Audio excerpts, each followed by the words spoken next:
हम लोग एक ही चीज पर न जाने कितनी बार टैक्स भरते हैं। जैसे कि जब आप पैसा कमाते हैं तो इनकम टैक्स भरते हैं, उस इनकम से आप गाड़ी खरीदते हैं तो गाड़ी खरीदने पर जीएसटी देते हैं, जब गाड़ी खरीदते हैं तो रोड टैक्स भी सरकार आपसे वसूलती है, फिर रोड डेवलपमेंट सेस भी आपसे लेती है, अब आप मोटर इंश्योरेंस भी कराएंगे गाड़ी का तो उस पर भी जीएसटी लेती है, और उसके बाद आप जब पेट्रोल या डीजल भरवाएंगे उस पर भी सेस और वैट लेती है, और अंत में जब आप अपनी गाड़ी को सड़क पर चलाएंगे तो टोल टैक्स के नाम पर जनता से पैसा वसूलती है। इतने सारे टैक्सेशन ओवरलोड कर हम इस देश के आम आदमी का खून चूस रहे हैं सर। इस देश में इन्फ्लेशन पर भी जीएसटी लग रहा है। वो कैसे लग रहा है?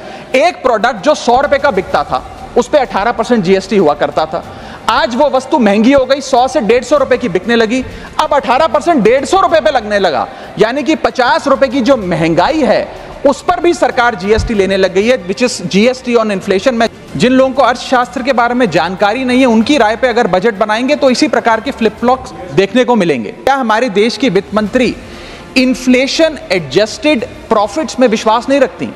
क्या उन्हें इन्फ्लेशन का ज्ञान नहीं है? क्या वो जानती नहीं कि इस देश में महंगाई एक प्लेग की तरह फैलती जा रही है?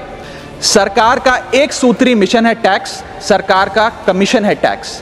जगने पे टैक्स, सोने पर टैक्स, हंसने पर टैक्स, रोने पे टैक्स, खाने पे टैक्स, पीने पे टैक्स, बच्चों की पढ़ाई पे टैक्स, बुजुर्गों की दवाई पर टैक्स, फसलों की बुआई पे टैक्स, ट्रेन और यात्रा हवाई जहाज पर टैक्स, खरीदने पर टैक्स, बेचने पे टैक्स, फैलने पे टैक्स, समेटने पे टैक्स, सड़क पे टैक्स, आसमान पे टैक्स, गाड़ी पे टैक्स, मकान पे टैक्स, सपनों पर टैक्स, अरमान पे टैक्स, खुशी पर टैक्स, मुस्कान पर टैक्स, दिन रात की गाड़ी कमाई पर टैक्स, किताब पर टैक्स, सियाही पे टैक्स, सब्जी पर टैक्स, मिठाई पे टैक्स।